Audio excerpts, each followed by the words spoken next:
Eto na po ang part 19 na paglilinis natin sa kabilang bahay at grabe naman talaga yung mga lilinisan natin for today's video. Nagdala pala ako dito ng U-Want Y200S Steam Cleaner dahil ang target kong linisan ngayon, mga tough stains. Dito sa removable water tank, ilalagay yung clean water ay nakaseparate din dyan yung dirty water. Then naglagay na rin pala ako ng textile cleaning solution. Then balik na natin yung water tank sa mismong machine. So dito nga pala sa ibabaw yung power button. Then dito naman sa handle, may mga pindutan dyan para mag-release ng water o kaya naman steam. Ang pinakauna kong nilinisan ay itong kabayo, yung pinagpaplansyahan ng damit. May mga mancha-mancha na kasi yan at madalas hindi talaga ito nabibigyan ng pansin. So, linisan natin yan. So, ito nga palang ginagamit kong brush attachment. Perfect din ito gamitin sa mga carpet, mattress, sofa, car seat. So, kita mo naman, may brush yan kaya nakukuskos yung mga dumi. May 18,000 PA na powerful suction din ito. Kaya naman, nahihigop niya rin yung dirty water. At ang bongga pa dyan, meron pa yung 100 degrees Celsius high temperature steam for sterilization and mite removal. So, ayan yung before and after. Saglit ko lang yung kinuskus, pero aminin, talagang luminis yung kabayo nila. Next naman, itong bintana sa may likod ng kusina nila at hindi na talaga ito nabubuksan ng so many years. Then, kinabit ko naman itong round steam brush na pwede rin magamit sa pagkukuskos, paglilinis ng mga bed ng mga pet sa bahay, cabinet, mga surfaces.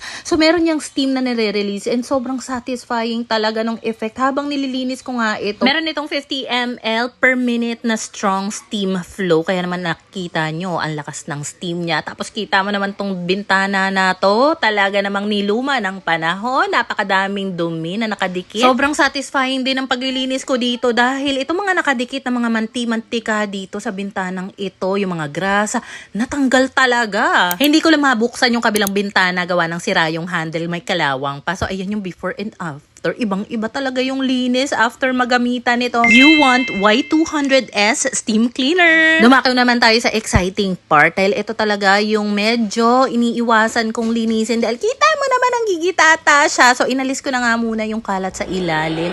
Alam mo, kahit anong punas ko dito sa gilid na ito, hindi ko talaga siya matanggal. Yung pala kailangan ng ganitong steamer para matunaw niya itong mga nakadikit na mantika. And kita mo naman, ang bilis niya talaga natanggal. Partida dati, ang hilig kong magkabit ng iba't ibang wallpaper. So, ayang mga nagdikitan sa brush. Yan yung mga residue ng mga sticker ng wallpaper na pinagtatanggal ko. Ang linis agad. Tinapat ko pala sa araw, yung plancha kanina. Kita mo naman, mas luminis pa lalo nung natuyo ng bongga. Pagkatapos ko makuskos, yung tile sa ibabaw, dito naman ako sa may semento part and kita mo naman sobrang powerful nitong steam niya na itong medyo nasa ibabaw, nagtutuklapan nga yung pintura, gawa ng grabe yung pagkakakapit ng mantika dyan. Magaan lang din talaga yung handle nitong U-Want na steam cleaner kaya hindi siya nakakangalay gamitin. Grabe, sobrang dami mo talagang pwede mapaggamitan nitong steam cleaner ng U-Want kaya naman imbes na gumastos ng malaki para sa cleaning services, bili ka na lang nito dahil talaga namang ma-ROI mo siya agad. So, dito naman tayo sa sahig na napakadaming nakadikit na mantika. Hindi yan madadala sa simpleng walis or mop. Kaya naman, kailangan natin yan padaanan ng steam netong U-Want Steam Cleaner. And kita mo ba?